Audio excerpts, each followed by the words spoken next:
Hi friends, SICT education में आपका स्वागत है। दोस्तों आज जो वीडियो लेकर आए हैं यूपी SRLM से संबंधित है। जैसा कि आप जानते हैं, पिछले 16 दिनों से यूपी SRLM के जितने भी कर्मचारी हैं वे हड़ताल कर रहे हैं, स्ट्राइक पर हैं। अब आप समझ सकते हैं कि जो कर्मचारी हैं वो स्ट्राइक पर क्यों हैं। इस पर हम पहले वीडियो बना चुके हैं। अभी यूपी SRLM कर्मचारी एसोसिएशन की तरफ से एक लेटर जारी किया गया था, विज्ञप्ति जारी की गई थी। उसमें पूरा डिटेल उन्होंने बताया है कि हमारी क्या क्या मांगे हैं, कब कब किस किस MD के द्वारा, कर्मचारियों के द्वारा क्या मांगे की गई और यूपी SRLM के द्वारा कौन कौन सी मांगे मानी गई। लेकिन उनका ये भी कहना है कि जो यूपी SRLM है वो चूँकि एक भी मांगों को आज तक माना नहीं है, केवल कुछ मांगों को अगर बातें हुई भी तो उसमें केवल पत्राचार हुआ। अब आप समझ सकते हैं कि हमने पूरा पेपर जो उनका यूपी SRLM कर्मचारी एसोसिएशन की तरफ से जारी किया गया लेटर है उसको हमने पढ़ा है पूरा। अब आप समझ सकते हैं कि वो पूरा का पूरा पत्र, इस पर एक एक पॉइंट पर लिखा गया है कि जिसमें उनके अध्यक्ष मोगा जी के द्वारा एक एक पॉइंट्स को उठाया गया है। अब आप समझ सकते हैं कि चाहे 7% इंक्रीमेंट की बात हो, दुर्घटना बीमा की बात हो, सामान्य बीमा की बात हो, या जो भी जितने भी बीमा होते हैं उन सब की बातें हों, कर्मचारियों के शोषण की बातें हों, या कम कर्मचारियों के द्वारा काम कराए जाने की बातें हों। अब आप समझ सकते हैं इन सब के अलावा बहुत ढेर सारी चीज़ें हैं जो उन्होंने अपने पत्र में उठाया है बात को। तो हम बेसिकली आज वीडियो इसलिए जो हम बना रहे हैं आपके लिए वीडियो, वो यही है कि 16 क्या इसका हस्त्र कहीं वो तो नहीं होने वाला है जो आज के कुछ दिन पिछले साल जो हड़ताल की गई थी लगभग 2 महीने की, उसमें कोई निर्णय नहीं निकला। लेकिन कर्मचारियों में अब की बार उससे कई गुना ज़्यादा जोश देखने को लिए मिल रहा है और कर्मचारी जो है वो ये कह रहे हैं कि चाहे 3 महीने लग जाएं, ये फाइनल लड़ाई है। अब इस फाइनल लड़ाई से हम पीछे हटने वाले नहीं हैं। अब आप समझ सकते हैं कि जितने भी कर्मचारी हैं सभी पूरे कर्मचारी यूपी से पूरे उत्तर प्रदेश में 75 ज़िले से कोई भी जिला छूटा हुआ नहीं है। अब आप समझ सकते हैं सरकार एक समस्या यहाँ भी पिछली वीडियोज़ में हमने उठाया था कि जो सरकारी मशीनरी होती है वो सरकारी मशीनरी से और जो प्राइवेट कर्मचारी होते हैं इनके बीच में सामंजस्य बिठाने में थोड़ा सा जो है समस्याएं आती हैं। जैसे कि आप जानते हैं कि बहुत ढेर सारे सरकारी कर्मचारियों का जो कार्य करने का तरीका होता है वो बहुत अलग है सबसे, यानी वे इस तरीके से कार्य कराना चाहते हैं कि हम सभी की बात नहीं कर रहे हैं फ़िलहाल जो है, लेकिन कुछ लोगों का ऐसा कहना था बीच में जो है कुछ लोगों से बातें निकल कर आई कि लोग इस तरीके से काम कराना चाह रहे थे कि जैसे लग रहा है कि वो प्राइवेट कर्मचारी नहीं, किसी बंधुआ मजदूर के तरीके से आए हुए हों। बल्कि आपको हम बता दें यूपी SRLM के जो कर्मचारी हैं कभी कभी तो अपनी सैलरी को सैलरी ना कर वे मजदूरी कहते हैं कि मजदूरी आ गई। अब आप समझ सकते हैं कि किस तरीके से जो है, इसी शब्द से आप समझ सकते हैं कि जो यूपी SRLM के कर्मचारी हैं वो किस तरीके से जी रहे हैं।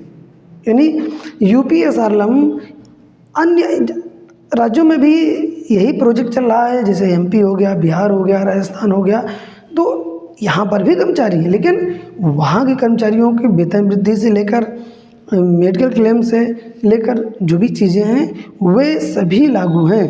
छत्तीसगढ़ हो गया आपका, तो इन सब जो एक चीज़ और एक समस्या और भी आ रही है। जो कैडर हैं, कैडर के आप जानते हैं 800 रुपये मिलता है समूह सखियों को। अब 800 रुपये में वो कैडर्स काम कर रहे हैं। अब आप समझ सकते हैं कि 1 महीने काम करना है। अगर हम कन्वेंस की बात कर लें, अगर हम उनकी कन्वेंस की ही बात करें तो 800 रुपये वो कन्वेंस में खर्च कर देती हैं। कितना मिलता है? मैक्सिमम 1200 रुपये एक समूह सखी को मिलता है अगर बहुत अच्छा समूह होगा तो। अन्य राज्यों में अगर आप देखेंगे तो वहाँ पर जो समूह सखियाँ हैं वो अच्छा पैसा कमा रही हैं, 5000, 6000, 7000 उनका मानदेय बन रहा है। अभी आपको बता दें झारखंड से हमारी बात हुई तो उनका ये कहना था कि हमारे यहाँ जो यूपी में जो फीडिंग कराई गई लोकोस एप्लीकेशन पर वो फ्री ऑफ कास्ट कराएगी, वो भी पूरे दबाव देकर रातों दिन में कराई गई एकदम। अब आप समझ सकते हैं कि लोगों का ये कहना था कि भैया रात भर काम कर रहे हैं क्योंकि टारगेट है, अगर नहीं करेंगे तो सैलरी कट जाएगी, या जो है पत्र जारी हो रहा था। और उसी की बनिस्बत सच्चाई क्या है मुझे इस पे मैं प्रामाणिकता नहीं देता हूँ, लेकिन लोगों का ये कहना था कि जो झारखंड वगैरह है कि एक समूह की फीडिंग पर 50 रुपये दिए जा रहे थे। अब आप समझ सकते हैं, एक तो मानदेय कम, दूसरे मानदेय के साथ साथ जो है समूह सखियाँ जो है इसीलिए शायद ज़्यादा लोगों पर की तरफ जो है उनको प्रेशर डालना पड़ा। एक समस्या और भी आई जो कि पहले समूह सखियाँ जो है वह बहुत पढ़ी लिखी नहीं थी, तो भी उनको समूह सखी बना दिया गया। और जो है अब वह समूह सखियाँ जो है किस तरीके से अपने आप को अपडेट कर पाएंगे एंड्रॉयड फ़ोन पर। अब आप समझ सकते हैं कि एंड्रॉयड फ़ोन चलाना और उस एप्लीकेशन को चलाना कोई मज़ाक की बात नहीं है, लेकिन जहाँ तक समूह सखियों की बात है वे फिर भी कितना काम करी हैं। तो अब आप समझ सकते हैं कि जो कि यूपीएस साल के जो कर्मचारी हैं उनके हाथ पैर यही जो समूह सखियाँ, बैंक सखियाँ, जो उनकी कैडर्स हैं वही हैं। तो कुल मिला के हम थोड़ा सा मुद्दे को जो है मोड़ दिए, लेकिन असली मुद्दा यही है कि जो यूपीएसआरएल के कर्मचारी हैं वे इको गार्डन में धरना इसीलिए दे रहे हैं, पूरे काम को रोक कर इसीलिए बैठे हुए हैं कि किसी तरीके से अगर उनकी मांगें मान ली जाती हैं तब शायद उनकी जान में जान आ जाए। लेकिन फ़िलहाल उनका ये कहना है कि अब की बार फाइनल लड़ाई है, अब की बार के बाद फिर ना हड़ताल होगी और ना ही कोई मांग की जाएगी। अगर जो होना है वो अभी हो जाए, फिर कभी मानने के लिए एक कदम नहीं उठाया जाएगा। तब आप समझ सकते हैं कि जो यूपीएसआरएल के जितने भी कर्मचारी हैं क्या वे इसी शोषण के शिकार थे, इसलिए उन्होंने चार बार जो है हड़ताल कर दिया।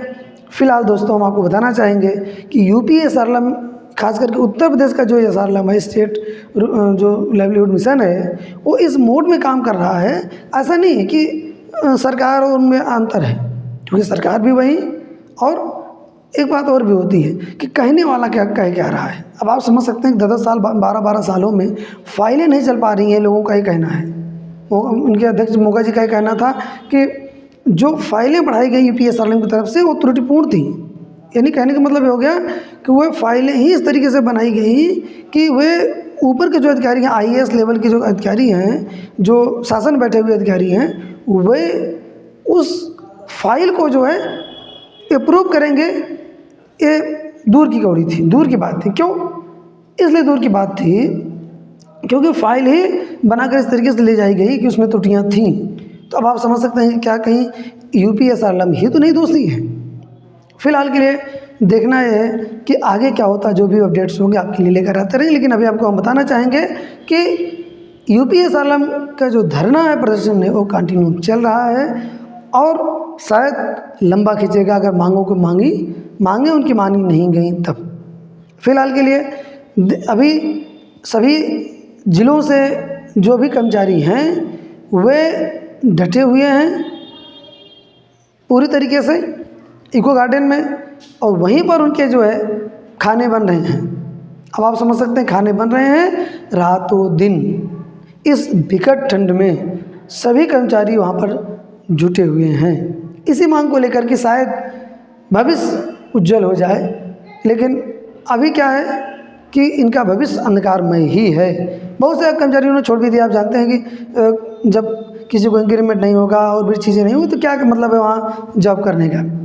लेकिन फ़िलहाल के लिए यही है कि सरकारी जितने भी सरकारी महकमा है वो एक तरफ और प्राइवेट महकमा एक तरफ इस समय लड़ रहा है, और उनकी मांग यही है कि किसी तरीके से उनकी मांगों को माना जाए। दबाव बनाने की भी कोशिश की जा रही है, लेकिन शायद क्या शासन तक वो बातें पहुंच पा रही हैं, ये भी एक बहुत बड़ा मुद्दा है। फ़िलहाल के लिए इतना ही, और भी ताज़े जो भी अपडेट्स होंगे आपको लेकर आते रहेंगे। लेकिन दोस्तों हम आपको बताना चाहेंगे कि न केवल बीमम बल्कि अब की बार के मुहिम में डीमम भी शामिल हैं। जो डिस्ट्रिक्ट मिशन मैनेजर्स होते हैं, क्योंकि आप जानते हैं दोनों ही एक ही नाव पर सवार हैं, दोनों ही आउटसोर्सिंग कर्मचारी हैं। अगर जाते हैं तो दोनों ही जाएंगे, ऐसा नहीं कि एक जाएगा और एक बचा रह जाएगा, ऐसा नहीं है। दोनों ही एक नाव पर सवार हैं और दोनों ही जाएंगे तो दोनों साथ में जाएंगे। इसीलिए अब की बार पिछली बार की जब हड़ताल हुई थी तो उसमें ऐसे बातें निकल कर आई थी कि बीमम तो पूरे यूपी के साथ थे, लेकिन डीमम ने साथ नहीं दिया था कुछ जगहों पर जो है। लेकिन अब की बार की जो बागडोर है वो डीमम ने उठाया है। डिस्ट्रिक्ट मिशन मैनेजर जो होते हैं, जो जिले पर बैठते हैं विकास भवन वगैरह में, उन्होंने उठा रखा है इस बेड़े को, जो डिप्टी कमिश्नर ऑफिस में बैठते हैं। क्योंकि आप जानते हैं उनका भी ये मानना है कि अगर हम इस लड़ाई में अगर पीछे रह गए तो फिर शायद कभी भी, भले उनकी सैलरी ज़्यादा है लेकिन उनका फिर भी यही कहना है कि अगर हम इस लड़ाई में अगर पीछे रह गए तो फिर शायद हम कभी जो है आगे नहीं बढ़ पाएंगे। इसीलिए अब की बार जो है बीड़ा उन्होंने उठाया है। अब आप समझ सकते हो कि जब डीएमएम से लग गए हैं, बीएमएम भी साथ में है, कंप्यूटर ऑपरेटर्स भी हैं, अकाउंटेंट्स भी हैं, सब आउटसोर्सिंग कर्मचारी हैं, कोई भी परमानेंट नहीं है। परमानेंट जो है तो मलाई खा ही रहे हैं, तो कहाँ से जो है उनके कानों पर जूरेंगे। तो फिलहाल के लिए दोस्तों इतना ही। आगे के लिए एक अपडेट्स के साथ फिर हाजिर होंगे, बने रहिए ये SICT एजुकेशन के साथ। अगर दोस्तों आप जुड़े हुए हैं UPSC RLM से, अगर नहीं भी जुड़े हैं, अगर वीडियो अच्छी लगी तो शेयर जरूर करिएगा, अगर हो सके तो एक लाइक कर दीजिएगा। धन्यवाद।